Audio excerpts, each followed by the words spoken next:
trying to grab screenshots, and there's like nothing visually interesting for me to grab. It just, the more and more I look at it, the more and more I'm just like, I don't want to look at this. It's just, It's giving me Power Ranger vibes, and I love Power Rangers. I'm down for color coded little soul. I wonder who's gonna get the blue one, blue haired guy. I wonder. Hi, hello, this is Jules the Human here, and welcome to the Jules the Anime Hour. I'm one of your hosts, Jules the Human, and every week we go out into the world and watch a little bit of anime, and we come back here and talk about it. And today we're talking about it for the very first time, Shine on Bakumatsu Bad Boys, a new anime that was picked out of the chest last week. We finished up all the other anime, no need to talk about it.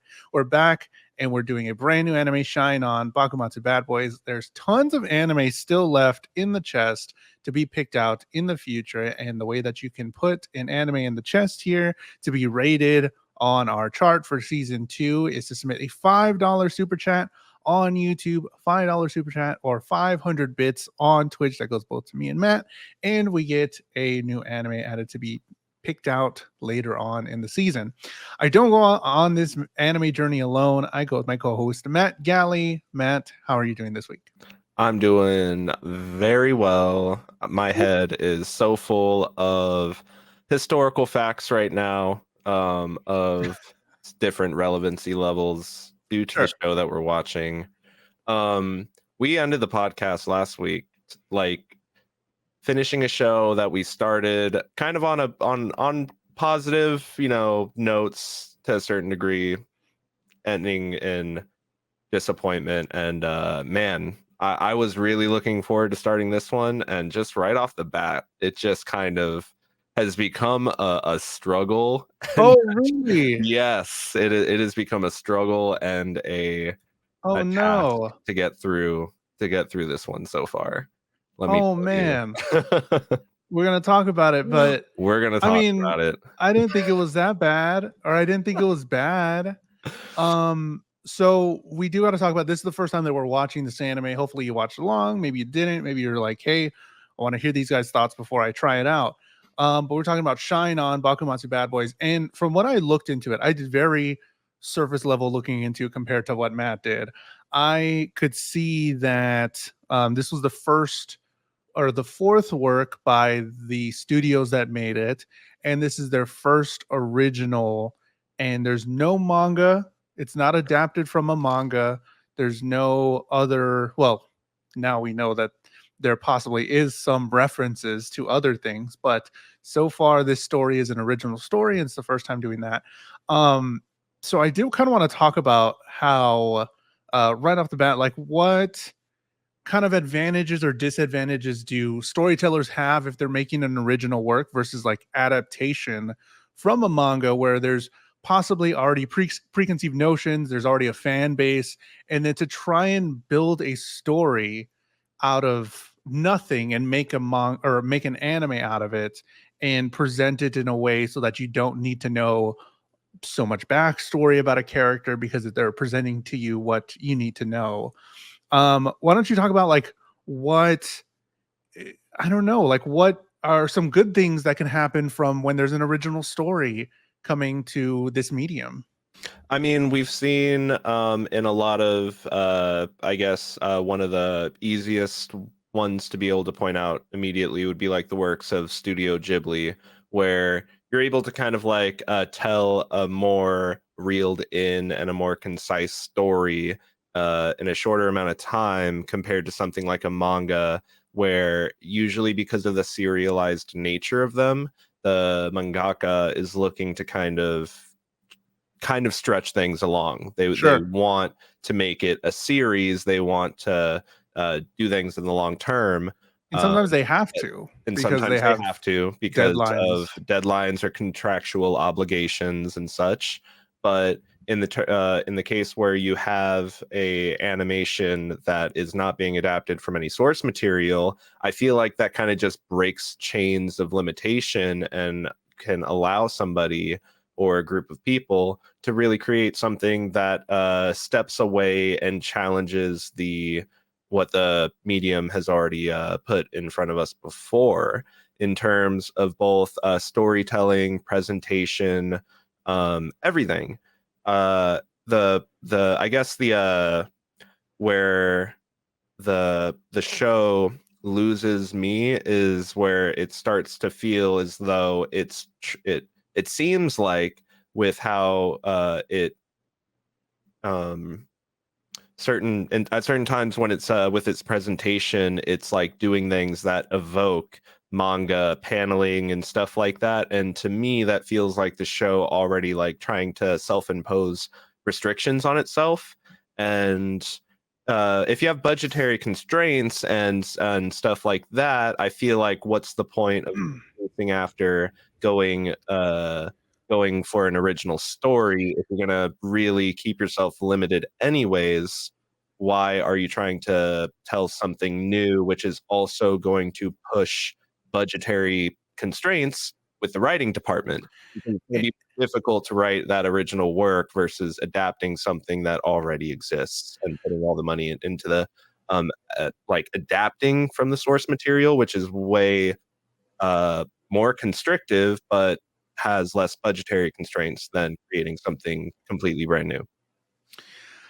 Definitely. Hello, Cosmo. Hello, everybody watching in the live chat. Zaddy Galley and Poppy Jules have arrived for the anime hour. Yes, we have arrived and we have a brand new anime. And I hear you on the points you're making for sure. But I also like, I see the constraints, right? We're going to talk about the animation constraints, which were right off the bat. I was like, okay, this was made in 2022. What's going on? We've seen anime that have looked way better in anime that had been made years before. But I was thinking about it in a different way where they are making an original work, but also trying to keep you familiarized and kind of keep, they know you may have seen other anime. They know you may have read other manga or other things like this. So what I thought some of the choices that they made were to invoke familiarity or a sense of place, or like familiarity where um it mainly in the storyline where, spoiler alert, it might turn out that somebody's related to another character and it's like, oh my god, these characters, we've seen that a lot in anime and we've seen that a lot in manga. The paneling, like you're saying, where it looks like a manga, I was thinking that while yes, it could be better, it could be that they're trying to make you feel at home, like, oh, okay, here I'm watching an anime, here's what I'm used to.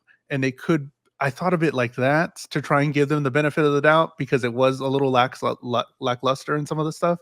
But I did think that they were trying to do some of these swings to make you feel at home and feel safe. Like, I don't know anything about this anime, I don't know what's going on. Oh, okay, this person is kind of like this other anime. Oh, this person is kind of like this, and to try and connect you to the story a little bit more. I feel like there's, you know, there's 2022. evoking different series and paying homage to the past, but I feel like there's a certain point where taking certain things and dialing them into a certain degree has like a certain time and place and setting where it performs the best.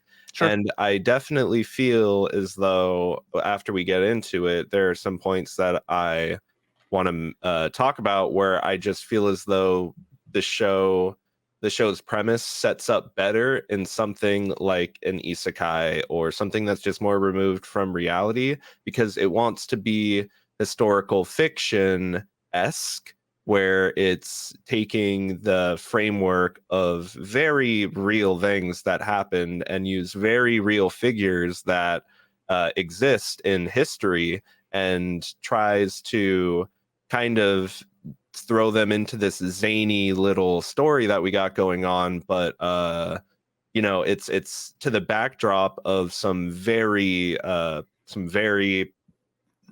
not some very divisive times that the country of Japan had to go through. And I don't know if the show's like tone and framework work best with the time period and like I mean, things surrounding it.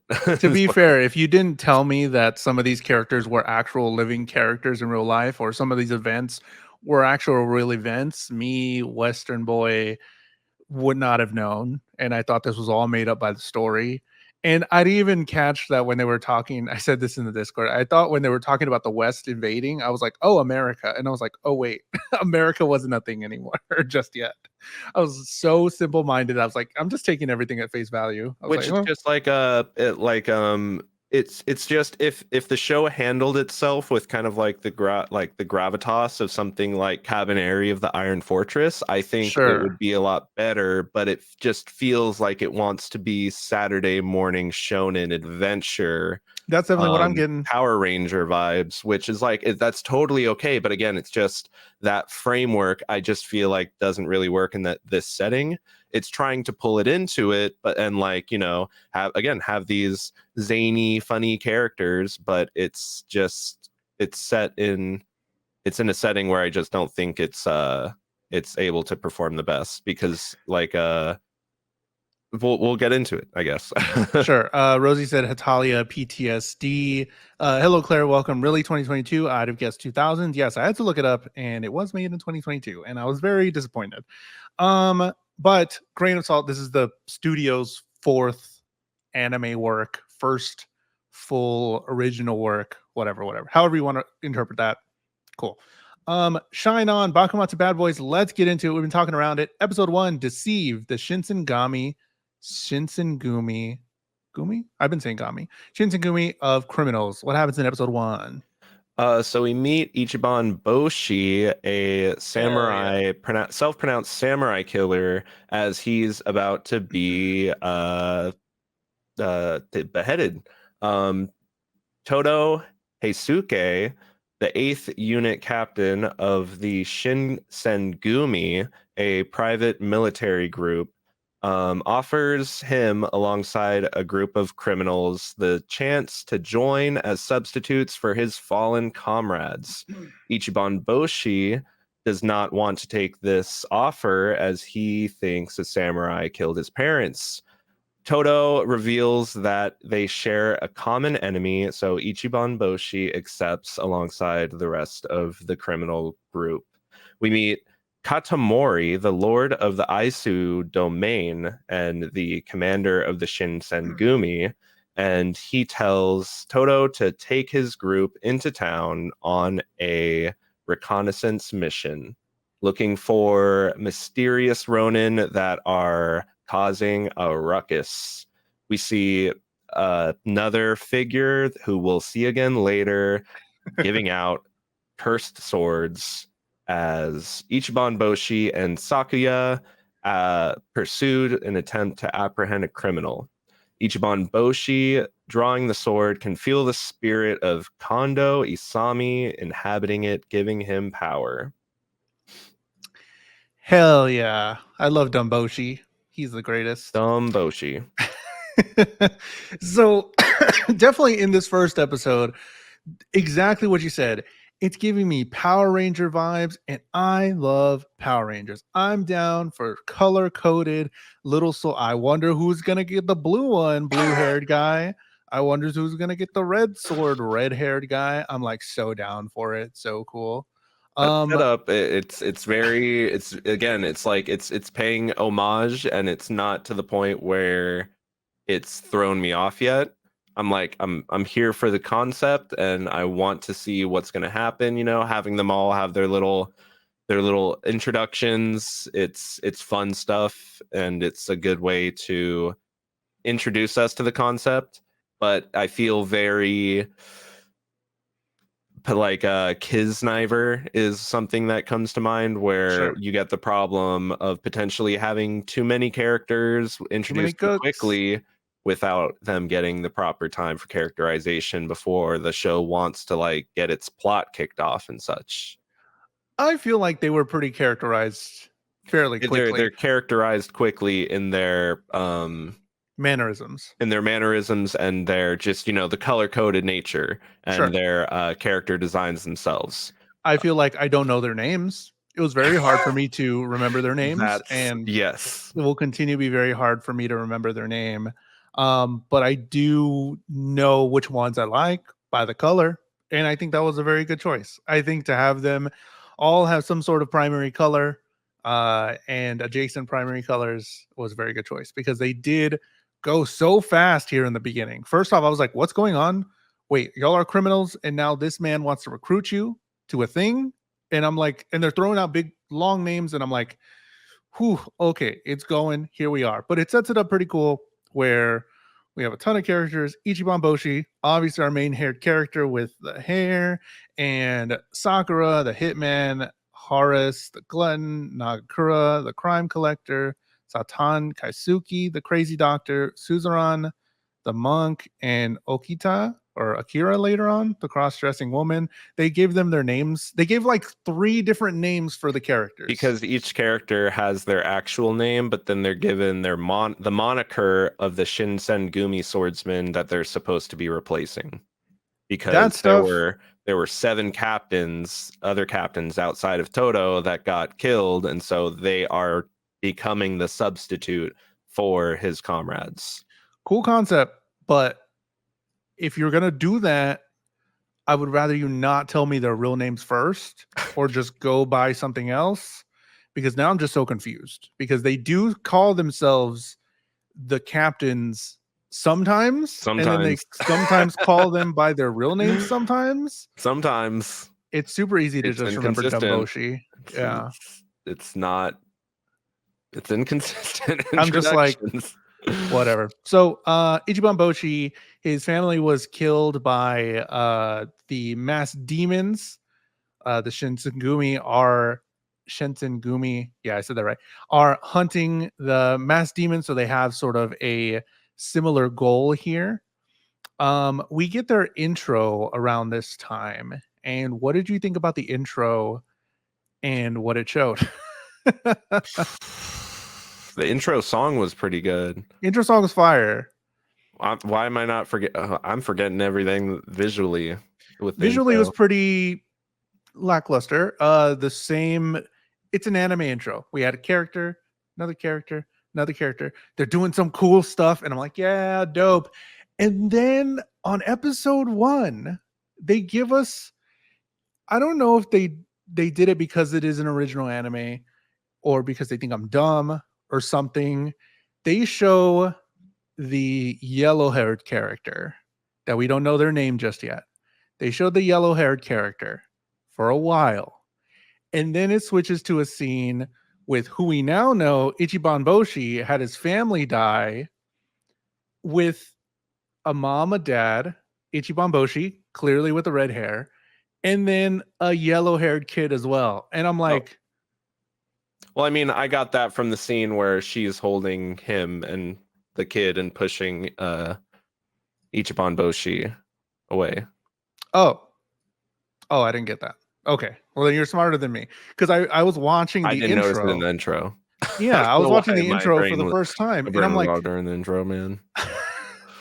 I'm like, they kind of just gave it away, didn't they? But I was like, huh, okay, that's cool. I guess that could have been cool if I would have came to the conclusion on my own, but they instantly did it, and they instantly showed you something that it shouldn't be too hard to put 2 dots together, which was like, okay. In the intro though, that's cool, I guess. We just met him and we don't know his name at all, but they showed yellow-haired kid, younger yellow-haired kid with red-haired kid, and I'm like, there it is. Okay, cool. Shogunate is declining. They have a training arc, some patrol time. I love when they run out to do the little patrol. They're like just running through the streets. They're shining on. We have the introduction of the sort of corrupted swords, the purple swords that are plaguing this town or this province, really.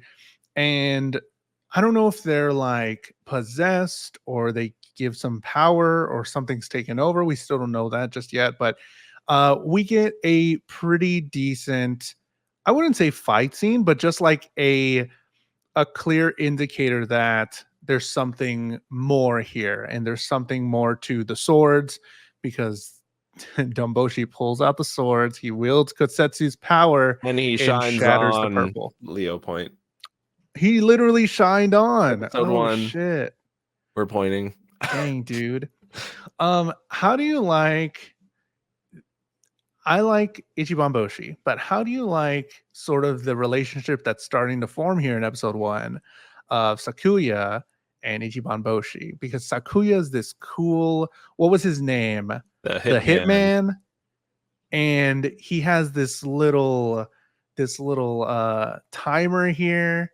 Oh man, like how do you I'm cool. Again, it's just to, like, we have the comparison of all the colors to uh what's, oh man, Power Rangers? to Power Rangersify it, but then we have Ichiban Boshi and Sakuya to Narutoify it.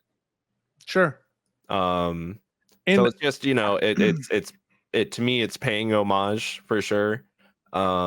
They each feel not like carbon copies of the characters I'm referencing, but it's just, that to that effect where you have the hot-headed main character and the cool, calm, collected, killer. like the cool, calm, collected, yeah, killer. That applies in both cases. Homie's counting his kills um to the number.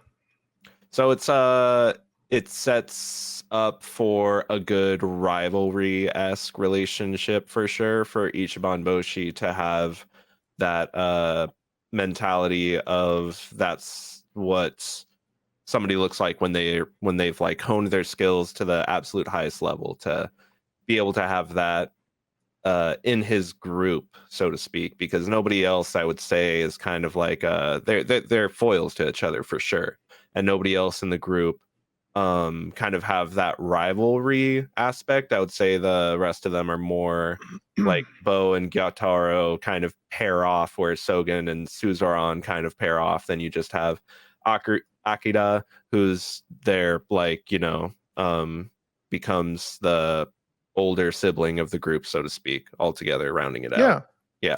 And they're all just kind of silly little guys when they're just sort of training, they're vibing. Um, I feel like after episode 1, especially with the live action outro, with like just showing like different, I guess I don't know if it was Tokyo, but like the credits roll and it's like looks pretty cool. As an episode 1, I feel like I'm down.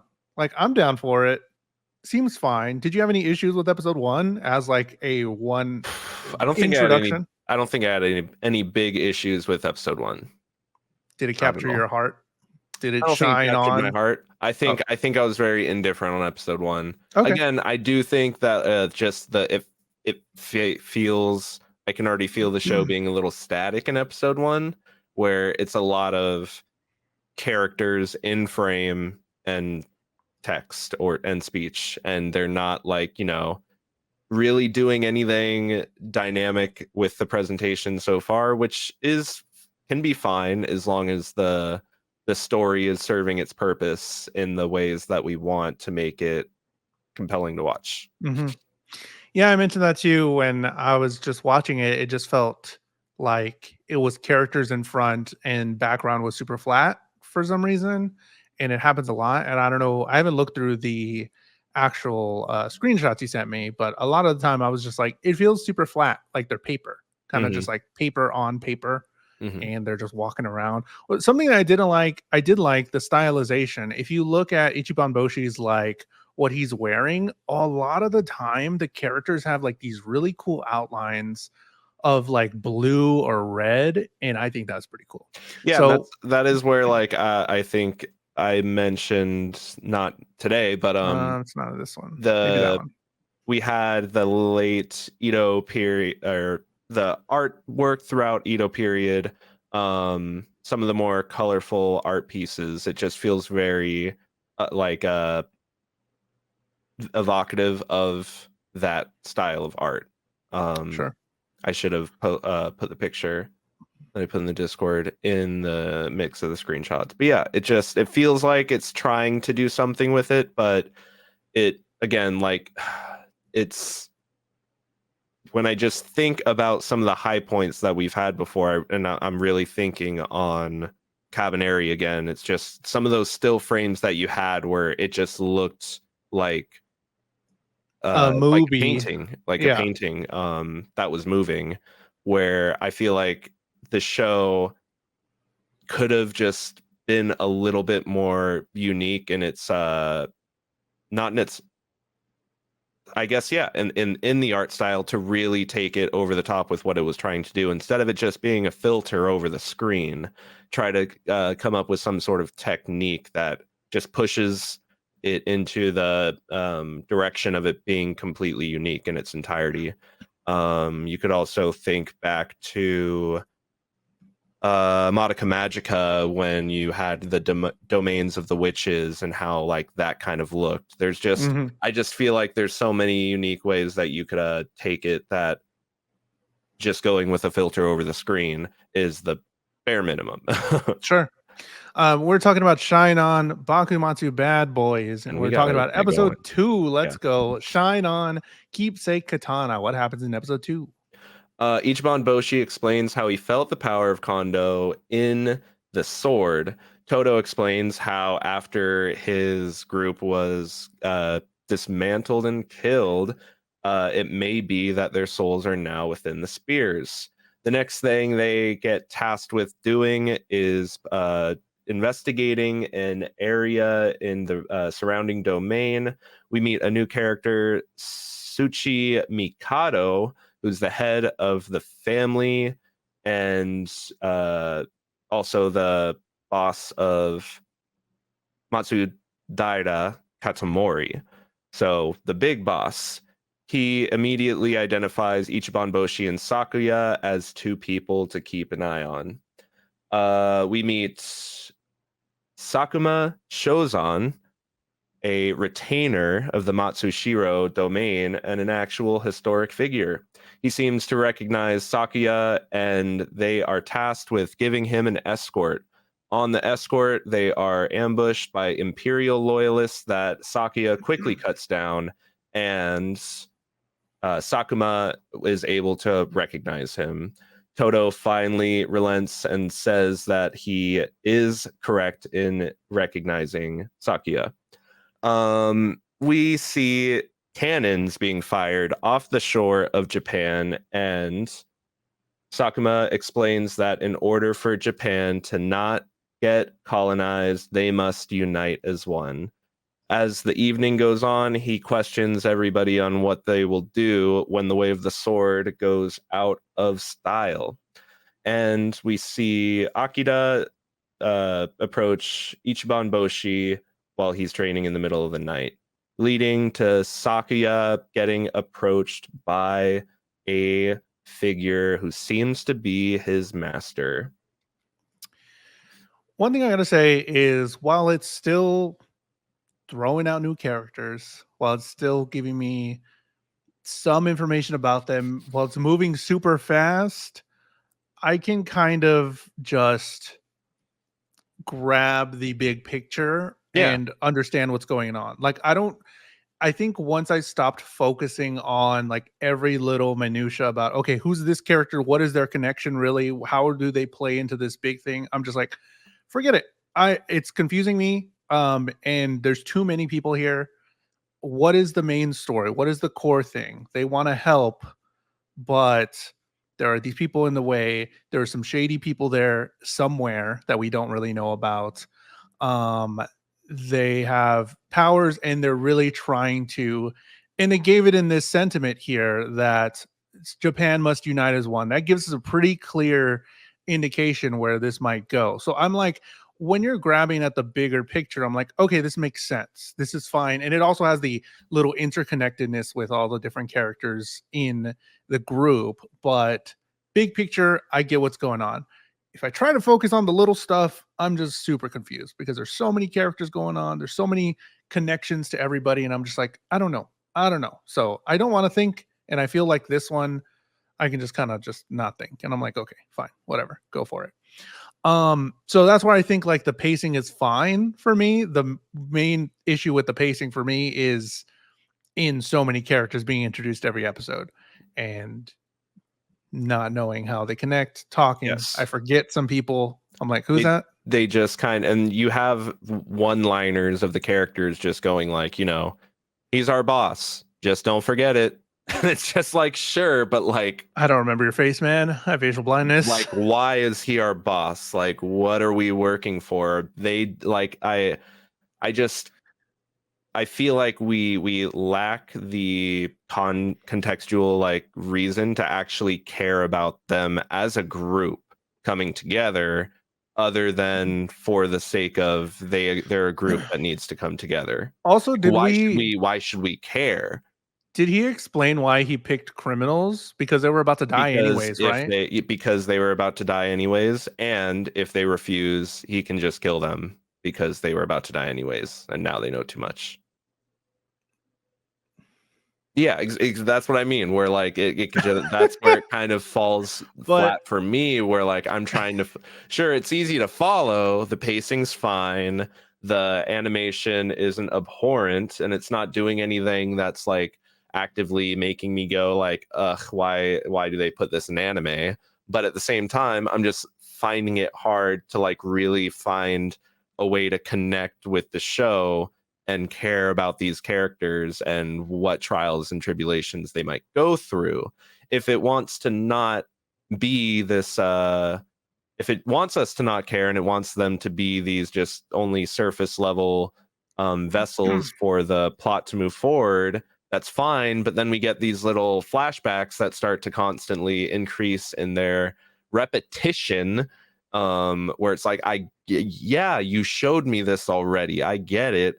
And then, at the end of this episode, we have Ichiban Boshi approaching Sakia at the start of the next episode.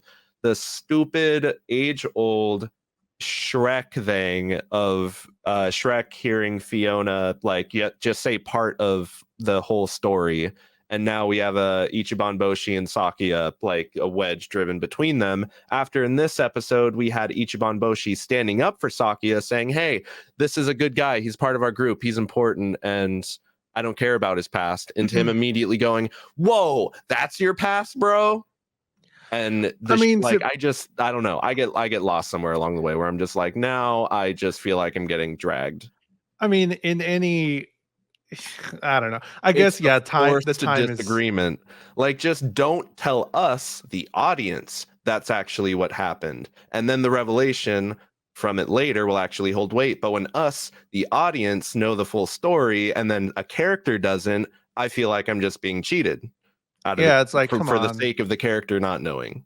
Mhm. Just Okay, keep that information hidden from us, the audience, and the divide will act like then you have the, well, why, like why did he do that? But we know why, I is can that agree dad with that. wasn't a good person. He was doing very bad things. Sure, I can agree with that. I definitely think it would have had more weight if they would have done it where we didn't know the reason. But what I was gonna say was like, I know the times are different, but if I heard you killed your father, I'd still be kind of apprehensive about it, no matter the situation. Yeah, I'd just fair be enough, like, fair enough. hold on, hold on, wait, what's But going it's on? like after you grandstand saying that like we're all damaged goods. Sure, We we are deserve all a criminals, fresh you know. start. Yeah, Yeah, exactly. we are all Wait, criminals in this together. you're a criminal. Oh, wait, you killed somebody? My bad. I was just stealing food over there and trying to get by because my parents died. But You like mean you, that number that you say after you kill somebody, increasing every time you kill somebody, is the number of people you killed? yeah. Now we got to talk about this. I mean, we had Saitan Kazuki, the crazy doctor, asking for people's bodies and stuff. So like you're not like we know we're all criminals here. Like let's not be dumb and play dumb about it. We like bro, you should at least accept him there in that instance. Be like, well, man, yeah, we're here now though, and now you have like because we've seen Sakia be like loyal to his group and his friends so far, and Ichiban Boshi is just like, no, There's a few times I'm where, over it. like, I mean, by the end of these 4 episodes, at least, there's a few times where Sakia, oh yeah, even in the last episode, like he managed to save Ichiban Boshi by like Yeah, pulling him out of harm's way. So it's like that he would be has enough for that me. he has that mentality, even if he doesn't say it. He's like, I'm not just gonna stand there and let a member of my group die. So we at least have that baseline respect. Yeah. You had mentioned that about some of these characters, how these are real people. I don't know if you wanted to mention about any of the things that you found out about them or any information that could pertain to the story later on or I anything like that. mean, I don't know if you with what you looked up. I guess the most prevalent thing for me was Sakuma Shozan, because the whole thing uh with Bakumatsu, it was the final years of the Edo period when the Tokugawa shogunate was coming to an end because of pressure politically and military from the Western world. Japan finally, the shogun finally made the decision to open its borders, and that led to a bunch of political divides, and political and ideological divides, because up to that point, Imperial Japan was very isolationist. And this character, Sakuma Shozan, was an actual figure in Japanese history who, like, from the teachings of the Western world, he was able to like learn how to make like telescopes and glass and all of these different Oh, things in Japan, and he was a advocate for opening up the borders. And the shogun created the Shinsengumi to like protect the shogunate political allies, because they were starting to become being assassinated by people who fuck. disagreed with that, and that's what basically led to a civil war in Japan. And it's just like for me, like, he's getting an escort to a port, and from what I understand, he was actually at a certain point in time he tried to flee Japan because he was worried for his life, and he was arrested for that and given 9 years of house arrest. And even up to and after his house arrest, he was still studying and researching and stuff. And it was while he was uh, being led to Kyoto, his retainers like trailed behind too far, and he was assassinated in broad daylight Oof. with a sign put out explaining why. But he was the person that coined a term, which was, I lost it. Uh, oops, I Hello, lost it. Ping. But he coined the term Japanese spirit Western thinking. It eventually became translated into, if I'm not Okay. mistaken, which up to this day is what Japan uses in terms for modernization and adapting things into their culture. Japanese spirit, So Western thinking. s- so seems pretty important, and it was kind of a cool nod then that he had the sunglasses and he was like, here are I made these, and I was just like, oh, this guy's kind of quirky. I get it, it's in the earlier period, so maybe he did come up with glasses, but like now it makes sense that this was an actual person. And if this manga or anime is shown to me in like history class or something, I'd totally be down to watch it if it has like some allusions to actual real life characters. If that was the reason behind this anime, I'm down for it. I'm like, cool. Let me learn about some history, because we don't know what's going to happen next. If it's going to dive even deeper into that or get into like the political stuff, but if as an somewhat educational, tangentially educational thing for a teacher to play in history class, I think it would be pretty cool. And it's fun. The phrase was originally Eastern Ethics, Western Technical Learning, which later became abbreviated into Japanese Spirit, Western Technique. That is the correct phrase, which they Wow. still abide by today. It was a very big thing for this country that had largely just been, you know, keeping it to its own devices to come to the realities that the world was simply outpacing them and becoming too big. It was damned if you do, damned if you don't, because you open the borders and differences domestically lead to civil war, or you keep the borders closed and the people with cannons pointed at you start to actually fire. So it's just it's again like yes, the historical relevancy and like adjacency can create that sensation of, you know, I know that figure and such, but then when you take him and you have him like throwing a little tantrum because he's too tired because they traveled too far that night, it's just like like Yeah, you're characterizing them as a character within the context of this show, but mhm, it already like it I guess where it disconnects is where the Shinsengumi are supposed to be taking up the monikers of people that they're fighting for, but then I'm just like, why don't we just see the show about those guys? Like why sure. why did we have this whole thing of like we're gonna kill off 7 of the 8 and have them have to bring in criminals? Like Because just it's oh, and they're so much like those guys they took up after. It's like, be, well, why didn't we just use those it's guys? it's that fish out of water isekai thing. They're just kind of grabbing that and making you as a viewer try and connect a little bit more because you've seen shows like this, I think, where it could have Okay. just been about cool samurai guys that were real characters in real history, but we got to throw that little anime spin in there to make it somewhat isekai a little bit. We got to keep going. We gotta Episode keep going. 3, disguise yourself, infiltrate the red light district. What happens in episode 3?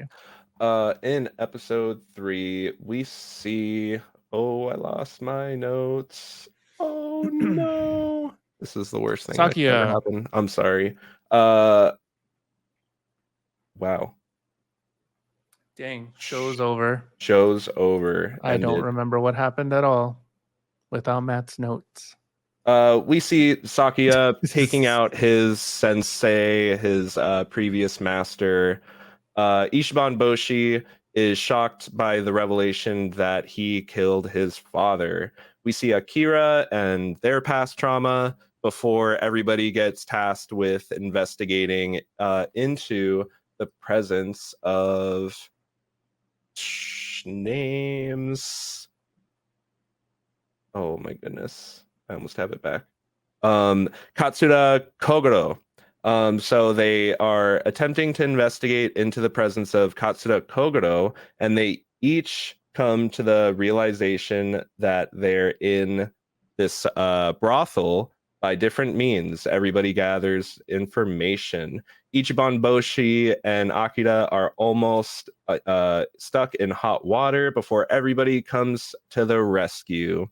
Akira takes out who turns out to be a Katsura Kogoro impersonator as a geisha who reveals themselves to be a cross-dressing geisha, leaves and tells Akira that they need to take it from there.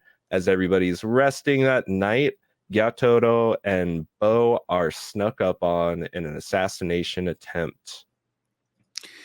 It gives me just enough to want to keep watching because, first off, at the beginning, we have this sort of fight with Sakia's master, sort of, or someone that he employed him. We can tell by the number that he's on is like 2 times as much, 1,700 and something. He's killed a lot more, but then Sakia is just immediately able to take him down. What I don't like about the anime is how short the fight scenes are. I wish they would have done something where it feels like every single time they kill somebody, it's in one shot. And I'm just like, Mhm. okay, there's not an actual fight here. It just kind of Nope. happens and Yep. then It's it's just a over. development. It's not, It's it doesn't make an event out of it at all. Yeah, and I'm just kind of like, okay. But um the thing I do like is the continual characterization. We have Akira's backstory about how she was who she killed attackers that were trying to take advantage of her. We have the characters sort of being in places that they've been before, knowing people, and it gives more to the sort of environment that they're in. Like this is a lived in world, sort of, and it's giving me a little bit of that because of the how the characters interact with other people that they may have interacted before off screen, and also how they're interacting with each other. I really like these two together, purple and green. I love them as a couple. They're dope. They're fun. The monk, the weird doctor, and it's just an odd couple sort of thing. I like it. We get the whole brothel scene with all of them coming together. Another thing I really like. I don't want it to be super down on this show. Sure.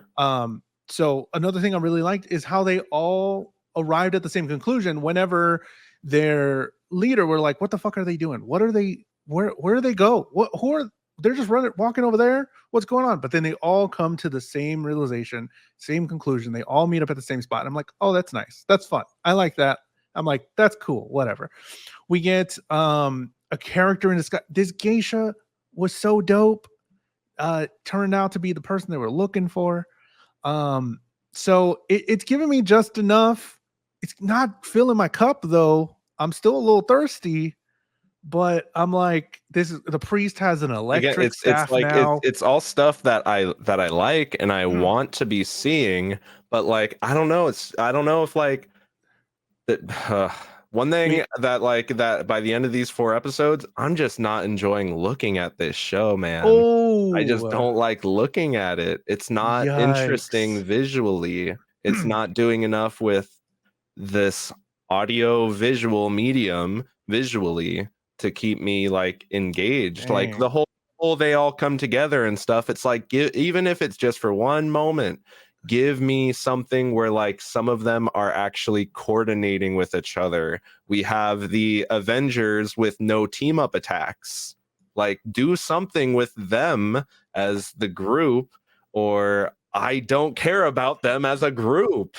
Like there's no engagement with that aspect of it for me. And again, it's because the fights aren't events, they're just developments. They're beats for us to get to as the plot demands it. Get to it. Come off of it. So yeah, like Repercussions of it. I feel like I'm ripping on it a lot, and it's like it's just I think where I'm at is just I'm disappointed with the amount of potential that I do see with this show versus the execution in the anime that we actually get. And I see people like giving it 5 stars, and I'm just like, I can tell you right now, that's not five-star quality for me. I'm left, like you said, I'm left with my cup with some stuff in my cup, Excuse me, but waiter. Excuse me, yeah, waiter. this, Can I get another one, can please? I can I get can I get my cup full? Can I get my cup um, half full? sure. I mean, I'm pretty. I guess I'm pretty easy to just be done away with the silly flares because I'm like, yo, the priest has an electric staff. Fuck it, bro. That's cool. Taking a part of the blade there. Akira sort of finding her purpose a little bit, and I'm like, oh, that's dope because we saw the Akira sort of flashback in the beginning. We get this. Katsuro, like you were saying, was the geisha in disguise. That was pretty fun. Ping says, "What is a good execution an anime has done in your opinion?" The thing is that each genre, each type of Good anime question. has a different execution that needs to be handled in different ways. In something like this setup, I guess what I would want is yeah, more of that those backstory elements to be kind of teased for the audience to discover with the rest of the group as they come to learn more about each other and be able to get over their potential differences and not have it be like just we get the whole picture and then it's creating a divide because the other character doesn't have the whole picture. It's withholding information that the audience has from other characters for the contrivance of there being like conflict when there's so many other ways you can create conflict in a story other than just this character doesn't know the full story of something that happened, which is just very not compelling, Sure. uncompelling. I kind of want to contextualize it because that's a really good question. I mean, for an anime that you would like, I guess Jujutsu Kaisen. Why does See, Jujutsu so Kaisen with have good sure, execution? sure, sure. With something like Jujutsu Kaisen, not only just is it very much you can see the budget in its animation, so it's just visually interesting to look at, and it's adapted from source material that is very panel to panel. They're creating more depth with its story in the visual storytelling itself, where you can more greatly see, like, feel the characters fighting, where something is just like in a couple panels, drawn out. Something like a shonen, I feel like the fights themselves are just taken and turned to a degree that the visual and audio nature of it itself, even like something like Fire Force, like the audio in Fire Force is its own character. Yeah. It's so something like that. That's what I would say, is that it's the animation that really goes over the top, and the budget gets dumped into it because it's adapting something that already exists. So they don't have to And focus on fleshing out the story itself. They're fleshing out what's happening between the panels with fights, and and that's I where you feel the think budget. and I think with this anime that we're watching, Shine On Bakumatsu Bad Boys, is that it feels very shonen or manga adjacent, to where we want that fill in portion where we want not so much, I guess. I mean, I would like more fighting, but it's not just about that. We want more animation stylized to show movement, connection. We get the little Ichiban Boshi hair flip, which is fun. I want more stuff like that where they're doing little things that pop them off the screen and make them real people. Because Exactly. in a lot of shots, they just feel like they're, like I was saying in the Discord, I was like, they just feel like they're in a shot for a I feel like YouTube standouts. thumbnail. They're Like like it, yeah, they look uh like they're two stand-ins. dimensional. Yeah. So I think not even just the fighting, I want them to have three dimensions to them, Yes. because it feels very flat, And and static. the animation is not executed well. And I really, I mean, the lack of fighting's fine, but when you're giving me samurai swords and super cool stuff, as far as like what the swords can do, the concept of having different kind of swords, as far as like the dark purple ones doing something, or having some kind of form, like you would expect more fighting in a samurai centric show, really. Or Um, just, again, the fighting to hold more weight.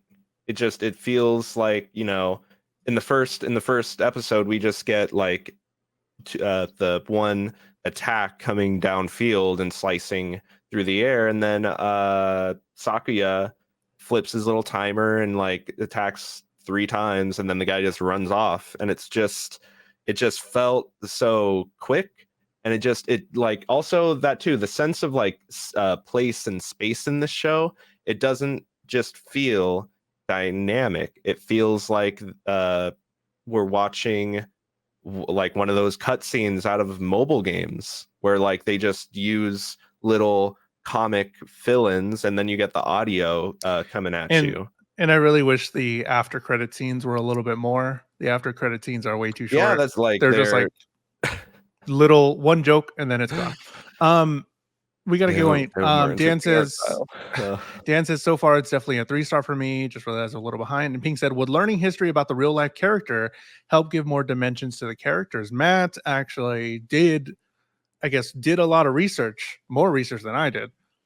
Did that help you in contextualize putting this story into a timeline, learning Yeah, about the actual that's like samurai? that's why I wanted to do it, because when you have in episode 2 the guys running up on them saying like, country openers, I was like, and then he's showing them the ships offshore. I'm like, oh, this is actually talking about a real point in time. So then I'm curious, and as it's introducing these characters, I'm just like pumping their names into Google and seeing they have whole Wikipedia pages and other articles written on them and stuff.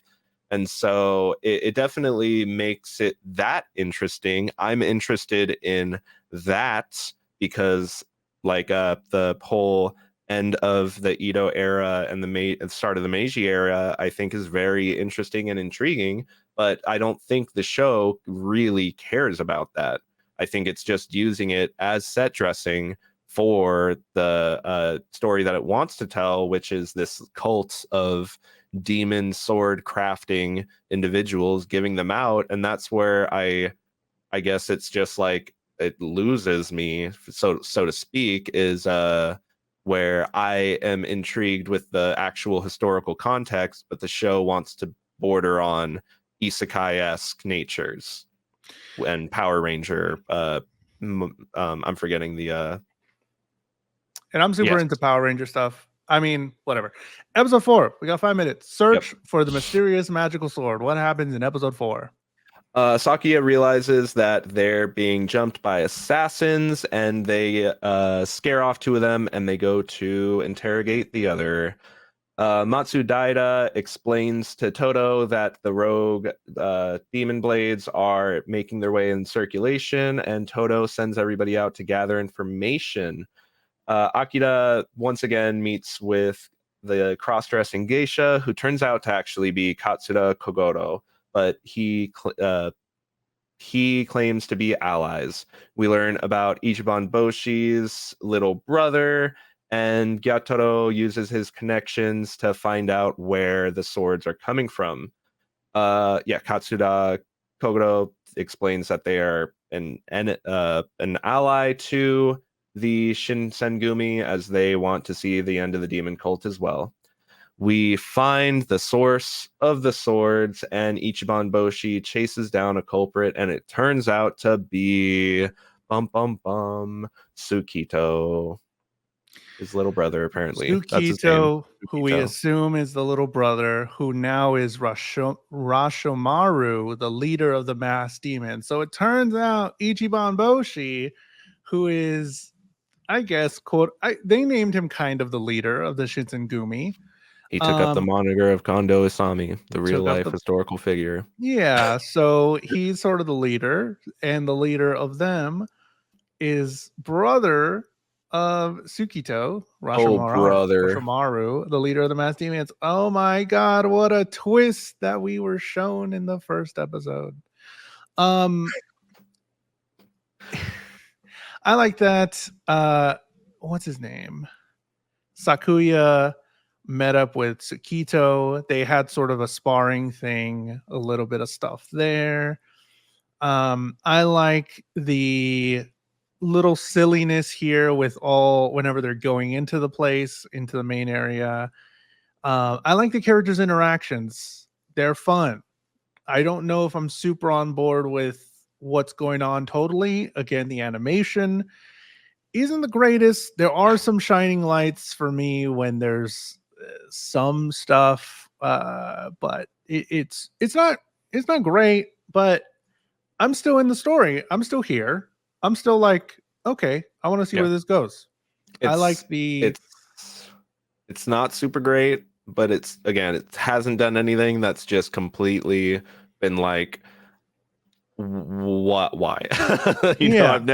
I haven't had any of those moments, and I'm thankful for that, at least, for sure, that its plot is serviceable, and the pacing is, is good enough to where that's the one thing it's got going for it. The pacing keeps things going, keeps things rolling. But again, I think for me, when I'm going back and just like trying to grab screenshots and there's like nothing visually interesting for me to grab, it just, the more and more I look at it, the more and more I'm just like, I don't want to look at this. It's just I think that's a first for you, right? I mean, for I've me, had stuff where I'm just like, I don't want to see this, but it's just like the nature of the framing and the characters, what they're doing moment to moment, and just it's never really that interesting what's actually on the screen.